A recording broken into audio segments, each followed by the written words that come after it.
നിങ്ങളെ ഇസ്തഹയൂ മിനല്ലാഹി ഹഖൽ ഹയാ, നിങ്ങൾ അല്ലാഹുവിനോട് നാണിക്കേണ്ട വിധത്തിൽ നിങ്ങൾ നാണിക്കണേ. പടച്ച തമ്പുരാനോട് ലജ്ജിക്കേണ്ട വിധത്തിൽ നിങ്ങൾ ലജ്ജിക്കണേ. ഫവല്ലാഹില്ലദീ ലാ ഇലാഹ ഇല്ലാഹു, പാപങ്ങൾ മറച്ചു പിടിച്ച് ചെയ്യുന്നവർ ഈ വാക്കുകൾ കേൾക്കണം. തെറ്റുകൾ ആരും അറിയില്ലെന്ന് വിചാരിക്കുന്നവർ, മഹാനായ സിദ്ദീഖുൽ അക്ബർ സയ്യിദുസ് സിദ്ദീഖീൻ, അമ്പിയാക്കന്മാര് കഴിഞ്ഞാൽ പിന്നെ സ്വർഗത്തിലേക്ക് ആദ്യം കാലെടുത്തു വെക്കുന്ന മഹാനാണ് അബൂബക്കർ സിദ്ദീഖ് റളിയല്ലാഹു അൻഹു. അമ്പിയാഇന്റെ ലിസ്റ്റ് കഴിഞ്ഞാൽ, പ്രവാചകന്മാർ മുഴുവനും സ്വർഗത്തിൽ കടന്നാൽ പിന്നെ കടക്കാനുള്ള നബിയല്ലാത്ത ആദ്യം കടക്കുന്ന മഹാനായ സിദ്ദീഖുൽ അക്ബർ റളിയല്ലാഹു തആല അൻഹുവാണ്. ഹബീബായ നബി തങ്ങളുടെ സിദ്ദീഖീങ്ങളിലെ ഏറ്റവും വലിയ നേതാവ് സിദ്ദീഖ് റളിയല്ലാഹു അൻഹു. അവ്വൽ സുംറ, സ്വർഗത്തിൽ ആദ്യം കടക്കുന്ന സംഘത്തിൽ സിദ്ദീഖ് റളിയല്ലാഹു അൻഹു ഉണ്ട്. മഹാൻ പറയുന്നു, ഫവല്ലാഹില്ലദീ ലാ ഇലാഹ ഇല്ലാഹു, അല്ലാഹുവിനെ തന്നെയാണ് സത്യം, ഞാൻ മലമൂത്ര വിസർജനത്തിന് വേണ്ടി പോകുന്നുണ്ട്. ഇന്നി ലഅദ്ഹബു ഇലൽ ഖലാഇ ലിഅഖ്ദിയ ഹാജതി ഫഅജ്അലു സൗബി അലാ വജ്ഹി ഹയാഅൻ മിനല്ലാഹ്. നോക്കണം, മലമൂത്ര വിസർജനത്തിന് അന്ന് ടോയ്ലറ്റ് ഇല്ല. ഇന്നത്തെ പോലെ ഡോറുള്ള മറയുള്ള ടോയ്ലറ്റുകളില്ല. രാത്രികാലങ്ങളിലെ അവർക്ക് മലമൂത്ര വിസർജനം ചെയ്യാൻ സ്വസ്ഥമായിട്ടിരിക്കാൻ കഴിയൂ. വെളിയിൽ പോകുന്നു, ഏതെങ്കിലും കുറ്റിക്കാടിന്റെ ഇരുളിന്റെ മറവിൽ ചെന്ന് വിസർജ്യം കഴിഞ്ഞ് തിരിച്ചു പോരുന്നു. സിദ്ദീഖ് തങ്ങൾ പറയുന്നു, ഞാൻ മലമൂത്ര വിസർജനത്തിന് വേണ്ടി ഞാൻ ഒറ്റക്കിരിക്കുന്ന നേരത്ത് എന്റെ മുഖം എന്റെ വസ്ത്രം കൊണ്ട് ഞാൻ മറക്കാറുണ്ട്. എന്റെ മുഖം ഞാൻ നാണം കൊണ്ട് മറച്ചു പോകുന്നുണ്ട്. ഹയാഅൻ മിനല്ലാഹ്, ഔറത്ത് കാട്ടിയിരിക്കുമ്പോ എന്റെ റബ്ബിൽ നിന്ന് നാണം കൊണ്ട് ഞാൻ എന്റെ മുഖം മറക്കാറുണ്ട്. സുബ്ഹാനല്ലാഹ്, മുഖം മറക്കാറുണ്ട്, നാണിച്ചിട്ട്, എന്റെ റബ്ബിനോട് നാണിച്ചിട്ട്. റളിയല്ലാഹു തആല അൻഹു, ഇതാണ് സിദ്ദീഖുൽ അക്ബർ റളിയല്ലാഹു അൻഹു. അതൊരു പക്ഷേ തെറ്റായത് കൊണ്ടാണോ? അല്ല, മൂത്രിക്കാൻ പോകുന്നത് തെറ്റല്ലല്ലോ, മനുഷ്യന്റെ ജീവിതത്തിന്റെ ആവശ്യമല്ലേ. Answer in the call of nature എന്നാ പറയല്ലേ, പ്രകൃതിയുടെ വിളിക്ക് ഉത്തരം കൊടുക്കുക എന്നാ പറയലെന്നെ, ജീവിതത്തിന്റെ അനിവാര്യതയാണ്. എന്നാലും ഔറത്ത് വെളിവാകുന്നത് ഒരു അനിവാര്യ ഘട്ടത്തിലാണ്. ആ സമയത്ത് പോലും എനിക്ക് നാണം തോന്നുന്നുണ്ട്. റബ്ബേ അല്ലാഹുവേ, ഞാൻ ഔറത്ത് കാണിച്ചുകൊണ്ടാണല്ലോ ആരും കണ്ടിട്ടല്ല, ആരും കാണാതെ ഒറ്റയ്ക്കിരിക്കുമ്പോ ഹയാഅൻ മിനല്ലാഹ്, അല്ലാഹുവിനോട് നാണം തോന്നിയിട്ട് ഞാൻ എന്റെ മുഖം മറച്ചു വെക്കാറുണ്ട് വസ്ത്രം കൊണ്ട് എന്ന് മഹാനായ സിദ്ദീഖ് റളിയല്ലാഹു അൻഹു പറഞ്ഞ് ജനങ്ങൾ ഉപദേശിക്കുന്നു. ഇസ്തഹയൂ മിനല്ലാഹി ഹഖൽ ഹയാ, നിങ്ങൾ അല്ലാഹുവിനോട് നാണിക്കേണ്ട വിധത്തിൽ നാണിക്കുന്നുണ്ടോ? തമ്പുരാൻ കാണുന്നുണ്ട്. ഞാൻ ചെയ്യുന്നതോ, ഞാൻ കണ്ടുകൊണ്ടിരിക്കുന്നതോ അല്ലാഹു എന്നെ കണ്ടുകൊണ്ടിരിക്കുന്നുണ്ട് എന്ന് നിങ്ങൾക്കൊരു നാണം തോന്നുന്നില്ലേ? ഒരു ലജ്ജ തോന്നുന്നില്ലേ? ഈ സാരോപദേശം സിദ്ദീഖ് റളിയല്ലാഹു അൻഹുവിന്റേതാണ്. റസൂലുള്ളാഹി സ്വല്ലല്ലാഹു അലൈഹി വസല്ലം തങ്ങൾ പറയുമായിരുന്നു, ഇസ്തഹയൂ മിനല്ലാഹി ഹഖൽ ഹയാ, അല്ലാഹുവിനോട് നാണിക്കേണ്ട വിധത്തിൽ നിങ്ങൾ നാണിക്കണേ. എന്നിട്ട് ഹബീബായ തങ്ങൾ എന്താണ് നാണം എന്ന് വിശദീകരിച്ചു. വൽ ഇസ്തിഹയാഉ മിനല്ലാഹി ഹഖൽ ഹയാ, നബി തങ്ങളോട് ചോദ്യം വന്നു, നബിയെ, അല്ലാഹുവിനോട് നാണിക്കേണ്ട വിധത്തിൽ നാണിക്കണം എന്നതിന്റെ അർത്ഥം എന്താണ്? അൻ തഹ്ഫളർ റഅസ വമാ വആ, നിന്റെ തലയും നിന്റെ തലയിൽ ഉൾക്കൊള്ളുന്നതും അല്ലാഹുവിന് വേണ്ടി നീ സൂക്ഷിക്കലാണ്. ചിന്തകള് നമുക്ക് വായിക്കാൻ പറ്റാത്തത് ഒരുപാടുണ്ട്. പച്ചയായ നിരീശ്വരവാദവും ഭൗതികവാദവും യുക്തിവാദവും എഴുതിവിടുന്ന എത്ര ആളുകളുണ്ട്. അവര് വിചാരിക്കുന്നവർ എന്തോ ഒരു കാര്യമായ ലോകത്ത് ഇതുവരെ ആർക്കും തിരിയാത്തത്. ഈ ഭൗതികവാദവും യുക്തിവാദവും പ്രവാചകർ തങ്ങളുടെ കാലം മുതൽ ഇസ്ലാമിന്റെ ശത്രുക്കൾ പ്രവാചകനെ അംഗീകരിക്കാൻ മടിയുണ്ടായി. ജീവിതത്തിൽ താൻ ഇഷ്ടപ്പെടുന്നത് മുഴുവനും ആരുടെയും ഒരു ബന്ധനമില്ലാതെ എനിക്ക് സ്വാതന്ത്ര്യമായി തിന്മകളും നന്മകളും എന്തോ ആകട്ടെ എനിക്ക് ഇഷ്ടമുള്ളത് ചെയ്യണം എന്ന് വാശിയുള്ള ആളുകൾ അന്ന് മുതൽ പറഞ്ഞു തുടങ്ങിയതാണ് ഈ ഭൗതികവാദവും ഇതുപോലെയുള്ള യുക്തിവാദവും നിരീശ്വരവാദവും. ഇതൊക്കെ എഴുതിവിടുന്നത് നമുക്ക് വായിക്കാൻ പറ്റുമോ? അത് വായിച്ചു കഴിഞ്ഞാൽ തലയിലേക്ക് തലയിലേക്ക് നമ്മൾ കൊണ്ടുപോകുന്നത് വളരെ ഡേഞ്ചറായ ആശയങ്ങളാണത്. പ്രവാചകന്മാരും അള്ളാഹുവിന്റെ അമ്പിയാക്കന്മാർ മുഅ്ജിസത്തുകളാൽ അള്ളാഹു മുഅയ്യദുകളാക്കി കൊടുത്തവരാണ്. പ്രവാചകന്മാർ അള്ളാഹു മനോഹരമായ അദൃശ്യ കഴിവുകളാൽ അള്ളാഹു ശക്തി നൽകിയവരാണ്. വിശുദ്ധ ഖുർആൻ ഹബീബിന്റെ മുഅ്ജിസത്തുകളിൽ ഏറ്റവും വലിയ മുഅ്ജിസത്തല്ലയോ? ഈ പ്രമാണങ്ങളെല്ലാം മുമ്പിലുണ്ടായിരിക്കെ ഒരു പ്രവാചകൻ പറയുന്നത് അള്ളാഹുവിന്റെ ന്യായ പ്രമാണമാണെന്ന് ബോധ്യപ്പെടാൻ എല്ലാവിധ സാഹചര്യങ്ങളും ഉണ്ടായിരിക്കെ ഇതൊന്നും ഞങ്ങൾ അംഗീകരിക്കില്ല എന്ന് പറഞ്ഞു വിടുന്ന ആളുകൾ എഴുതി വിടുന്നത് വെറുതെ നമ്മൾ വായിക്കുന്നത് പോലും എത്ര ഗൗരവമാണ്, എത്ര ഗൗരവമാണ്. നിങ്ങളുടെ തലയും നിങ്ങളുടെ ചിന്തയും നിങ്ങൾ അള്ളാഹുവിന് വേണ്ടി സമർപ്പിക്കുകയാണ് വേണ്ടത്. അത് നിങ്ങൾ അള്ളാഹുവിന് വേണ്ടി സൂക്ഷിക്കണം. അതാണ് അള്ളാഹുവിനോട് നാണിക്കുക എന്ന് പറഞ്ഞാൽ. നിങ്ങളുടെ വയറ് നിങ്ങൾ സൂക്ഷിക്കണേ, നിങ്ങളുടെ ജോലി ശ്രദ്ധിക്കണം. വമാ ഹവാ, ആ വയറിലേക്ക് പോകുന്നത് ഹറാമിന്റെ വരുമാനമാണോ ഹലാലിന്റേതാണോ എന്ന് ഉറപ്പുവരുത്തണം. പലിശയുമായി ബന്ധപ്പെടുന്ന വിഷയങ്ങളിൽ നമ്മുടെ ജീവിതത്തിലേക്ക് കടന്നു വരുന്ന വരുമാനങ്ങൾ പലിശയുമായി ബന്ധമുള്ളതാണെങ്കിൽ അതിൽ ജീവിതത്തിൽ ബർക്കത്തില്ല. നമ്മുടെ മക്കളിൽ അതിന്റെ നന്മയും സ്വലാഹും ഉണ്ടാവുകയില്ല. അതുകൊണ്ട് വയറുമായി ബന്ധപ്പെട്ട മുഴുവൻ അതിലേക്ക് പോകുന്നത് നമ്മുടെ വരുമാനം, നമ്മുടെ ഭക്ഷണം, ഇതെല്ലാം സൂക്ഷിക്കലാണ്.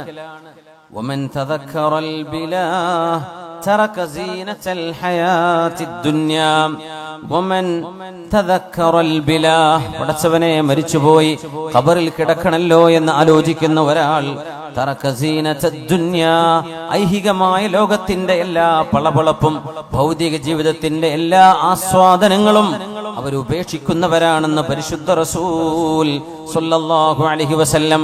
അതുകൊണ്ട് ഉപദേശകനെ കാത്തു നിൽക്കാതെ നമ്മൾ വിശുദ്ധ ഖുർആന്റെ ഉപദേശങ്ങൾ സ്വീകരിക്കുകയും വഇദാ ഖലൗത ബിരീബത്തിൻ ഫീ ളുൽമത്തിൻ وإذا خلوت بريبة في ظلمة والنفس داعية إلى الطغيان فاستحي من نظر الإله وقل لها إن الذي خلق الظلام يراني وإذا خلوت بريبة في ظلمة, ഇരുളുണ്ടാകുമ്പോൾ ആരാരും കാണില്ല എന്ന് തോന്നുമ്പോൾ തിന്മകളിലേക്ക് അഭയം തേടുന്നവരെ,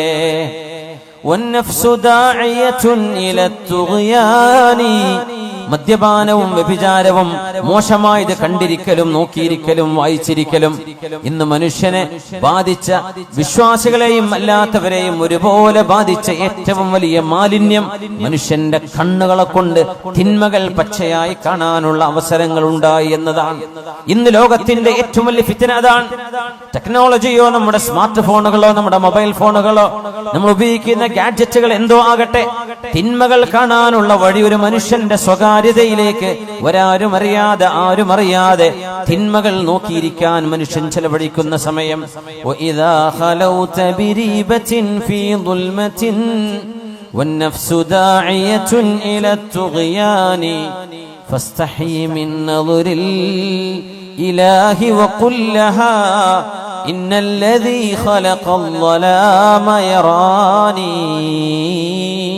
അതുകൊണ്ട് സ്വന്തം ശരീരം പറയും, നോക്കടാ അത് ഓണാക്ക്, അത് വീഡിയോ ഓൺ ചെയ്യ്, തിന്മകളിലേക്ക് നോക്ക് എന്ന് നമ്മളോട് നിരന്തരം നമ്മുടെ മനസ്സ് പറയുമ്പോൾ ഫസ്തഹി മിൻ നദുരിൽ ഇലാഹി വഖുൽ ലഹാ, കാരുണ്യവാൻ കാണുന്നുണ്ട് എന്നോർത്ത് നീ ഒന്ന് നാണിക്കണ്ടയോ? ആരും കാണാത്തിടത്തും അല്ലാഹു നിന്റെ കൂടെയുണ്ട് എന്ന് നിനക്ക് ഓർമ്മ വേണ്ടയോ? ഫസ്തഹി, നീ നാണിക്കണം. മിൻ നദുരിൽ ഇലാഹി, കാരുണ്യവാനായ സൃഷ്ടാവ് നിന്നെ കാണുന്നുണ്ട്.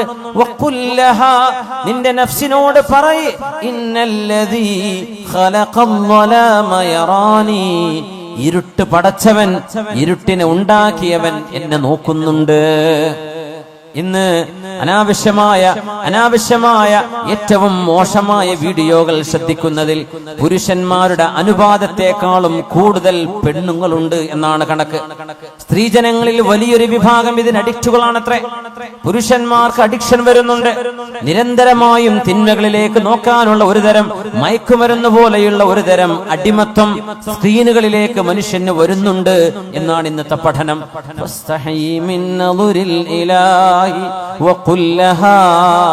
അല്ലാഹു കാണുന്നുണ്ട് എന്നോർത്ത് നീ ഒന്ന് നാണിക്കുന്നുണ്ടോ? നിന്റെ നഫ്സിനോട് പറയണേ, ഇന്നല്ലദീ ഖലഖൽ-ളലാമ യറാനി. ആരും കാണാത്ത, ആരും അറിയാത്ത ഈ ഇരുളിന്റെ മറവിനെ പടച്ചവൻ പോലും ആ റബ്ബല്ലയോ, അല്ലാഹു നിന്നെ കാണുന്നുണ്ട് എന്ന് നഫ്സിനോട് പറയണേ.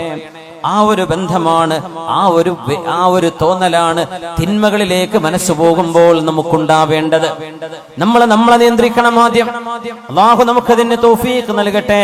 അതിന് നബി തങ്ങൾ ദുആയിരക്കാൻ പറഞ്ഞ ദുആയുണ്ട്. അല്ലാഹുമ്മ ആതി നഫ്സി തഖ്വാഹാ വസക്കിഹാ അൻത ഖൈറു മൻ സക്കാഹാ അൻത വലിയുഹാ വമൗലാഹാ. ഹബീബായ തങ്ങൾ പഠിപ്പിച്ച ദുആയാണിത്. അല്ലാഹുവേ, ആതി നഫ്സി തഖ്വാഹാ, എന്റെ ശരീരത്തിന്റെ, എന്റെ നഫ്സിനെ നിയന്ത്രിക്കാനുള്ള കഴിവ് നീ എനിക്ക് നൽകണേ റബ്ബേ.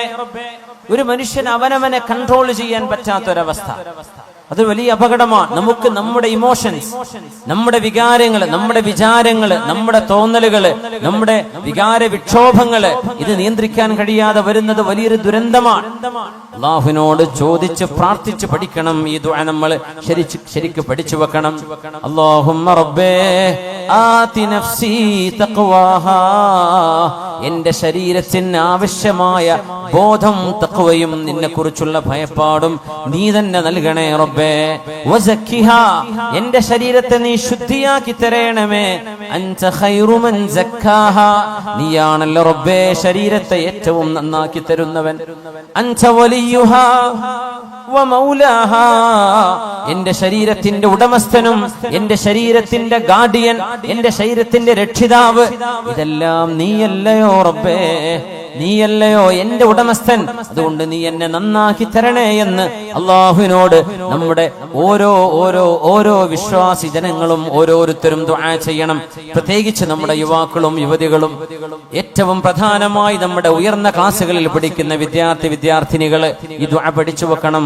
ഒന്ന് ചൊല്ലി നോക്കൂ, നമുക്ക് ഒരുമിച്ച് ചൊല്ലാം. അല്ലാഹുമ്മ ആതി നഫ്സി തഖ്വാഹാ വസക്കിഹാ അൻത ഖൈറു മൻ സക്കാഹാ അൻത വലിയുഹാ വമൗലാഹാ. ഒരുപക്ഷെ നമ്മൾ കേട്ടു പരിചയപ്പെട്ട പ്രാർത്ഥനയാകും ഇത്. എപ്പോഴും ഇടക്കിടക്ക് തിന്മകളിലേക്ക് ചിന്ത വരുമ്പോൾ ദുആ ഇറക്കണം. റബ്ബേ, എന്നെ നീ കാത്തുരക്ഷിക്കണമേ. ഒരു നേരത്തെ, ഒരു സെക്കൻഡ് നേരത്തെ നമ്മുടെ ചിന്തയിൽ വരുന്ന ഒരു ഭ്രമം മതിയാകും ജീവിതം തകരാൻ. ഒരു സെക്കൻഡ് നേരത്തെ നമ്മുടെ ശരീരത്തിന് തോന്നുന്ന ശഹ്വത്ത്, വൈകാരികമായ ഒരു ചിന്ത, ചുറ്റുപാടുകളെ സംബന്ധിച്ച് ബോധമില്ലാതെ, ശറഅനെ കുറിച്ച് ബോധമില്ലാതെ, അല്ലാഹുവിനെ കുറിച്ചും ഹബീബിനെ കുറിച്ചും ബോധമില്ലാതെ നമ്മൾ എടുക്കുന്ന ഒരു എടുത്തുചാട്ടമോ ഒരു വിവരക്കേടോ ജീവിതം മുഴുവൻ തകരാൻ അത് മതിയാകും. അല്ലാഹുവിനോട് കാവൽ ചോദിക്കണേ. അല്ലാഹുമ്മ ആതി നഫ്സി തഖ്വാഹാ വസക്കിഹാ അൻത ഖൈറു മൻ സക്കാഹാ അൻത വലിയുഹാ വമൗലാഹാ. മഹാനായ റബീഅ ഇബ്നു ഖുസൈം റളിയല്ലാഹു തആല അൻഹു കരഞ്ഞ് ശരീരമാസകലം മെലിഞ്ഞുണങ്ങിയിട്ട് മഹാൻ പറയുന്നു, വല്ലാഹി ഇൻഷാ അല്ലാഹു ലാ യസ്അലുനി റബ്ബി അന്നി വഖഅതു ബിഫാഹിശത്തിൻ അബദാ.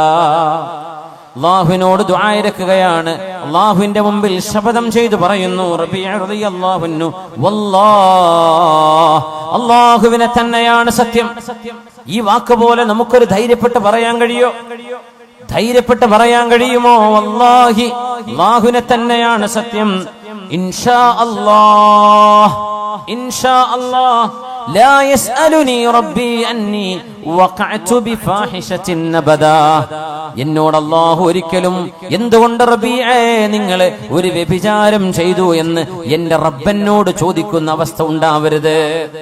കണ്ണുകൾക്ക് വ്യഭിചാരമുണ്ടെന്നും കാതുകൾക്ക് വ്യഭിചാരമുണ്ടെന്നും നാവിന് വ്യഭിചാരമുണ്ടെന്നും കൈകൾക്കും കാലിനും വ്യഭിചാരമുണ്ടെന്നും മഹാനായ റസൂലുള്ളാഹി സ്വല്ലല്ലാഹു അലൈഹി വസല്ലം മോശമായി കിളിപ്പെടുത്തുന്ന കഥകൾ എഴുതിവിടുന്നത്, ടൈപ്പ് ചെയ്യുന്നത്, വാട്സപ്പിൽ വിടുന്നത്, ഫേസ്ബുക്കിലൂടെ അപ്ലോഡ് ചെയ്യുന്നത്, മോശപ്പെട്ട മനുഷ്യനെ വികാരപ്പെടുത്തുന്ന, മനുഷ്യനെ തിന്മയിലേക്ക് കൊണ്ടുപോകുന്ന ഇക്കിളി പൈങ്കിളി കഥകൾ എഴുതിവിടുന്ന ആളുകളുടെ വിരൽ തുമ്പുകൾ ചെയ്യുന്നത് ഒരു വ്യഭിചാരമാണ്.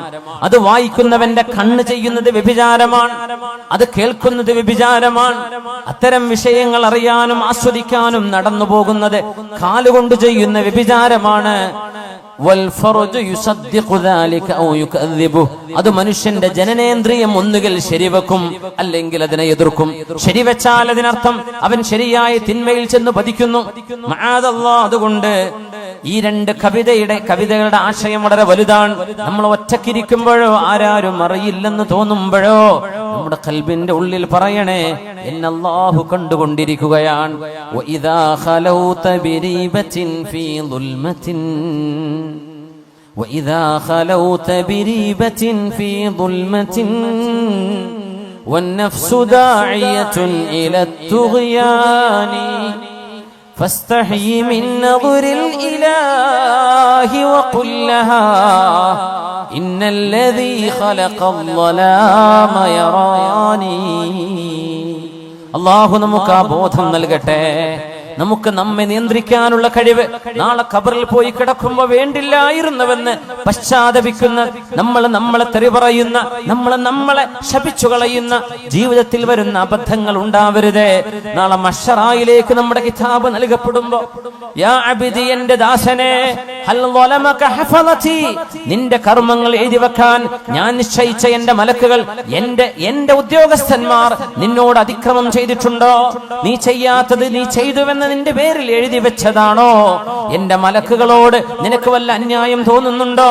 നീ ചെയ്യാത്തത് അവർ ചെയ്തു എന്ന് പറയുകയും നീ ചെയ്ത നന്മകളെ അവർ എഴുതാതിരിക്കുകയും ചെയ്തിട്ടുണ്ടോ എന്ന് അല്ലാഹു ചോദിക്കുന്ന നേരത്ത്, യാ വൈലതാ യാ ലൈതനി ലം അത്തഖിദ് ഫുലാനൻ ഖലീലാ എന്ന് നാശമേ, എന്റെ നാശമേ എന്ന് വിളിച്ചു പറയുന്നൊരു ഗതികേട് അല്ലാഹു നമ്മൾ ആർക്കും വരുത്താതെ റബ്ബ് തആല അല്ലാഹു നമ്മെ കാത്തുരക്ഷിക്കട്ടെ. ഇമാമുനാ ബുഖാരി റഹ്മത്തുള്ളാഹി അലൈഹി സ്വഹീഹ് എഴുതി വെച്ച മഹാനവറുകൾ പറഞ്ഞു, വല്ലാഹി മാ കദബ്തു കദിബതൻ, ഞാൻ എന്റെ ജീവിതത്തിൽ ഒരു നുണ പോലും പറഞ്ഞിട്ടില്ല. വലഗ്തബ്തു മുസ്ലിമാ, ഒരു മുസ്ലിമിനെ പോലും ഞാൻ ഗീബത്ത് പറഞ്ഞിട്ടില്ല. മുൻദു അലിംതു അന്നൽ ഗീബത തസ്രി ബി അഹ്ലിഹാ, ഗീബത്ത് പറഞ്ഞാൽ അത് പറയുന്ന ആളുടെ രസമാണ്. കൂടെയുള്ള ആളുകൾ ചിരിച്ചിന്ന് വരും, കൈയടിച്ചിന്ന് വരും, തക്ബീർ ചൊല്ലിന്ന് വരും. പക്ഷേ ഒരു ഗീബത്ത് പറഞ്ഞാൽ അത് പറയുന്നവന്റെ അമലുകൾ പൊളിച്ചു കളയുന്നതാണ് എന്ന് ബോധ്യപ്പെട്ടതിന്റെ ശേഷം കളവ് പറഞ്ഞാൽ ആ കളവ് പറയുന്ന ആളിന് അല്ലാഹുവിന്റെ കോപമുണ്ടാകുമെന്ന് ഞാൻ മനസ്സിലാക്കിയ കൊച്ചുനാള് മുതൽ എന്റെ ജീവിതത്തിൽ ഞാൻ കളവ് പറഞ്ഞിട്ടില്ലെന്നും ഒരാളെയും ഞാൻ മോശമായി പറഞ്ഞിട്ടില്ലെന്നും ഇമാമുനാ ബുഖാരി മുഹമ്മദ് ബിൻ ഇസ്മാഈലുൽ ബുഖാരി റഹ്മത്തുള്ളാഹി അലൈഹി. ഇന്നത്തെ ഉസ്ബെക്കിസ്ഥാനിൽ അന്തവിഷമം കൊള്ളുന്ന മഹാൻ, ഉസ്ബെക്കിസ്ഥാന്റെ തലസ്ഥാന നഗരിയായ ടാഷ്കന്റിൽ നിന്ന് ഒരു 300 കിലോമീറ്റർ അകലെ സമർഖന്ദിൽ മഹാനായ ഇമാം ബുഖാരി തങ്ങളുടെ മഖാമുണ്ട്. അവിടെ സിയാറത്ത് ചെയ്യാൻ കഴിയും. ഇമാമുനാ ബുഖാരി ലോകം ഹദീസിന്റെ വെളിച്ചം കൊണ്ട് ലോകത്തെ പ്രഭയാക്കി തന്ന അൽ മുഹദ്ദിസുർ റബ്ബാനി വൽ ആലിമുസ് സുബ്ഹാനി മഹാനായ മുഹമ്മദ് ബിൻ ഇസ്മാഈലുൽ ബുഖാരി റഹ്മത്തുള്ളാഹി അലൈഹി, മാ കദബതു കിദ്ബതൻ, ഒരു നുണ പോലും ഞാൻ ജീവിതത്തിൽ പറഞ്ഞിട്ടില്ല. നുണ മോശമാണെന്നും അത് തെറ്റാണെന്നും ഞാൻ മനസ്സിലാക്കിയ നാള് മുതൽ ഞാനൊരു നുണയും പറഞ്ഞിട്ടില്ല എന്ന് പറയണമെങ്കിൽ ഇതൊരു ധൈര്യമാണ്. നമുക്കത് പറയാൻ കഴിയോ? വലഗതബതു മുസ്ലിമൻ, ഒരു മുസ്ലിമായ മനുഷ്യനെയും ഞാൻ ഗീബത്തും പറഞ്ഞില്ല. ഇത് പറയാനുള്ള ഒരു കരുത്ത്, ഒരു തരത്തിലുള്ള ധൈര്യം മഹാനായ ഇമാമുനാ ബുഖാരി റഹ്മത്തുള്ളാഹി അലൈഹി. അതുകൊണ്ട് മുഅ്മിനേ, നമ്മൾ ഇന്ന് ചർച്ച ചെയ്യുന്ന വിഷയം തിന്മകൾ കാണുമ്പോൾ ആ തിന്മയാണെന്ന് വിളിച്ചു പറയാനും തിന്മകളെ തിരുത്താനും തിന്മകൾ നടക്കാതെ ഈ രാജ്യത്തെ, നമ്മുടെ നാടിനെ, മനുഷ്യ സമൂഹത്തെ മൃഗങ്ങളുടെ സ്വഭാവങ്ങളിൽ നിന്ന് മനുഷ്യത്വത്തിലേക്ക് തിരിച്ചു കൊണ്ടുവരാൻ ചെറിയവർക്കും വലിയവർക്കും ആണുങ്ങൾക്കും പെണ്ണുങ്ങൾക്കും അവർക്ക് ഇടപെടേണ്ട അനിവാര്യതയുണ്ട്. പ്രത്യേകിച്ച് ഇന്ന് അവനവന്റെ ചിന്തകളും ആശയങ്ങളും ഒരാളെയും വേദനിപ്പിക്കാതെ എന്നാൽ തെറ്റുകൾക്ക് തിരുത്ത് ലോകത്തിന് പറഞ്ഞു കൊടുക്കാനുള്ള മീഡിയ സംവിധാനങ്ങൾ ഓരോരുത്തരുടെയും കയ്യിലുണ്ടായിരുന്നിട്ട് എന്തുകൊണ്ടൊരു തിരുത്ത് നമ്മൾ കൊടുത്തില്ല എന്ന് അള്ളാഹു ചോദിച്ചാൽ ഞാൻ പറഞ്ഞാൽ അത് ആര് കേൾക്കാനാണ് എന്ന ഒരു മറുപടി 21-ാം നൂറ്റാണ്ടുകാർക്ക് പറയാൻ കഴിയില്ല. ഈ ഫേസ്ബുക്കും വാട്സപ്പും ഉള്ള കാലത്ത് തിന്മകളെ തിന്മകളായിട്ട് തന്നെ അതിനെ മനസ്സിലാക്കുകയും അത് തിരുത്താനുള്ള ആഹ്വാനം നടത്തുകയും ചെയ്യേണ്ട അനിവാര്യത ഹബീബായ നബി തങ്ങൾ പറഞ്ഞു. മുൻ സമുദായങ്ങൾ നശിപ്പിക്കപ്പെട്ടു പോയവരുണ്ട്. എത്രയോ ആളുകൾ നമ്മൾ പെട്രയെ കുറിച്ച് പറയും. ജോർഡാനിന്റെ ഭാഗമാണ് പെട്ര. ജോർഡാനിന്റെ ഈസ്റ്റിലേക്ക്, നോർത്ത് ഈസ്റ്റിലേക്ക്, സൗദി അറേബ്യയുടെ നോർത്ത് വെസ്റ്റിലേക്ക് മദായിൻ സാലിഹ്, അതിനിപ്പുറത്ത് പെട്ര, ആ പ്രദേശങ്ങൾ സമൂദ് ഗോത്രക്കാർ സ്വാലിഹ് നബി അലൈഹിസ്സലാമിന്റെ ആളുകൾ ജീവിച്ചു പോയ സ്ഥലം. ഇത് ടൂറിസ്റ്റ് കേന്ദ്രങ്ങളാണ്. അത് ടൂറിസത്തിന്റെ സ്ഥലങ്ങളല്ല എന്നാ ഖുർആൻ പറയാം. അത് അദാബിന്റെ സ്ഥലങ്ങളാണ്. നിങ്ങൾ അതിലൂടെ കടന്നു പോകുമ്പോ ഇല്ല അൻതും ബാഖൂൻ, കരഞ്ഞുകൊണ്ടല്ലാതെ സ്വഹാബികളെ ഇതിലെ കടന്നു പോകരുത് എന്ന് നബി തങ്ങൾ തബൂക്കിലേക്ക് പോകുമ്പോൾ പറഞ്ഞു കൊടുത്തിട്ടുണ്ട് സല്ലല്ലാഹു അലൈഹി വസല്ലം. ആ മലകൾ വലിയ വലിയ പർവ്വതങ്ങളാണ് അവര് വീടുകളാക്കി കൊത്തിയെടുത്തത്. ഇന്നൊന്ന് വെറുതെ നെറ്റിലൊന്ന് പെട്ര എന്ന് അടിച്ചു നോക്കിയാൽ കാണാൻ പറ്റും. സമൂദുകാർ യൻഹിതൂന മിനൽ ജിബാലി ബുയൂത, അവര് പർവ്വതങ്ങളെ തുരന്ന് വീടുണ്ടാക്കിയവരാണ് എന്ന് ഖുർആൻ പറഞ്ഞതിനെ ശരിക്കും കാണണമെങ്കിൽ ഒരു ഗൂഗിൾ ഇമേജസിൽ പെട്ര PETRA പെട്ര എന്നടിച്ചു കൊടുത്താൽ മനസ്സിലാവും. സമൂദുകാരുണ്ടാക്കി വെച്ച മലകൾ പർവ്വതങ്ങളെ വീടുകളാക്കി മാറ്റിയ ഇന്നും അവിടെ നിലനിൽക്കുന്നു. ആരെങ്കിലും പിന്നെ അവിടെ പോയി പാർത്തോ? ആരും പാർത്തില്ല. എന്തേ? ആ സമുദായം നശിപ്പിക്കപ്പെട്ടു പോയവരാണ്. പിന്നെ ആരും അവിടെ അനന്തരെടുത്തിട്ടില്ല. വാപ്പാന്റെ വീട് വലിയ വലിയ മാമലകളാണ്, വലിയ ജനലും വാതിലുമുള്ള വലിയ വീടുകളായി കോട്ടകളാക്കി ഇവർ പണിതത്. ആരെങ്കിലും പാർത്തോ? ഇല്ല. അല്ലാഹു നശിപ്പിച്ചു. ഇറ്റലിയുടെ ഭാഗമായ ഒരു സ്ഥലമുണ്ട്, പ്യൂംപി എന്ന് പറയുന്ന സ്ഥലം. പ്യൂംപി വ്യഭിചാരം പച്ചയായി തെരുവുകളിൽ വ്യഭിചാരം നടത്തിയ ആളുകളാണ്. ആ വ്യഭിചാരത്തിൽ പ്രത്യേകത എല്ലാ അങ്ങാടികളുടെ ചുമരുകളിലും പുരുഷനും സ്ത്രീയുടെയും നഗ്നമായ രൂപങ്ങളും ചിത്രങ്ങളും പച്ചയായി എഴുതി വെച്ചിരുന്ന ചിത്രപ്പണിയെടുത്തിരുന്ന പ്യൂംപി എന്ന് പറയുന്ന നാട്ടുകാർ ഇറ്റലിക്കാരാണ്. ആ നഗരം അള്ളാഹു നശിപ്പിച്ചത്. ഇന്ന് അവിടെ ചരിത്രാവശേഷിപ്പുകളുണ്ട്. എന്താ? ആ പ്യൂംപിയിലേക്ക് കടക്കുമ്പോ ചെറിയ മക്കളെ, അതൊരു ഒരു മ്യൂസിയം സിറ്റിയാണിന്ന്. അല്ലാഹു തആല പാറകൾക്കുള്ളിലെ തിളച്ചുമറിയുന്ന ഭൂമിക്കുള്ളിലെ ലാവ, അഗ്നിപർവ്വതം ഉണ്ടാകുമ്പോഴുണ്ടാകുന്ന ലാവ പ്യൂംപി നഗരത്തിലേക്ക് അടിച്ചു വന്ന് വ്യഭിചാരത്തിൽ ഏർപ്പെട്ടിരുന്ന ആണിന്റെയും പെണ്ണിന്റെയും ദേഹത്തിലൂടെ ആ ചുട്ടുപൊള്ളുന്ന കുഴമ്പ് പോലെയുള്ള പാറയുടെ അള്ളാഹുവിന്റെ ഈ ലാവയുടെ ആ ഒരു ലായനി ദേഹത്തുകൂടെ കവിഞ്ഞു പോയപ്പോ കിടന്ന കിടപ്പിൽ കല്ലുകളായി മാറിയ മനുഷ്യന്മാർ. ഇന്നും ആ മ്യൂസിയം പോലെയുള്ള ഈ പ്യൂംപിയിലേക്ക് ചെറിയ കുട്ടികളെ കൊണ്ടുപോകില്ല. എന്തേ? ആണും പെണ്ണും പച്ചയായി തോന്നിവാസം ചെയ്തുകൊണ്ടിരിക്കുന്ന നേരത്ത് അവരുടെ ദേഹത്തുകൂടെയാണ് ഈ അദാബ് വന്നത്. അവരങ്ങനെ കല്ലായി ഉറച്ച്, കൈ വായ തുറന്ന്, കൈ പൊക്കി വെച്ച്, കാല് പൊക്കി വെച്ച്, കമിഴ്ന്ന് കിടന്ന് ഇങ്ങനെയൊക്കെ കിടക്കുന്ന മനുഷ്യക്കോലങ്ങൾ. ഇന്നും മനുഷ്യന്റെ രൂപം അതുപോലെ ആ തടി അങ്ങ് കല്ലായി പോയി. പ്യൂംപി ഒന്ന് ഗൂഗിൾ ഇമേജ് നോക്കൂ. പ്യൂംപിയിലെ മനുഷ്യന്മാർ അത് കാണേണ്ട അദാബ് എങ്ങനെ വന്നു എന്ന് അല്ലാഹു പറയുന്നുണ്ട്. അല്ലാഹു സുബ്ഹാനഹു വ തആലയുടെ അദാബ് വന്ന അത്ഭുതങ്ങൾ ഒരുപാടില്ലേ ലോകത്ത്. എന്തേ? അല്ലാഹു തിന്മകളെ പൊറുപ്പിക്കൂല. ഹബീബായ നബിയുടെ ദുആയുണ്ട് ഉമ്മത്തിന് വേണ്ടി. ആ ദുആയുടെ ബലത്തിലാണ് അല്ലാഹു പെട്ടെന്നുള്ള അദാബ് ഇറക്കാത്തത്. വിശുദ്ധ നബി തങ്ങൾ പറഞ്ഞു, ഇന്നമാ ഹലകല്ലദീന മിൻ ഖബ്ലികും, നിങ്ങളുടെ മുൻഗാമികൾ നശിക്കാൻ കാരണം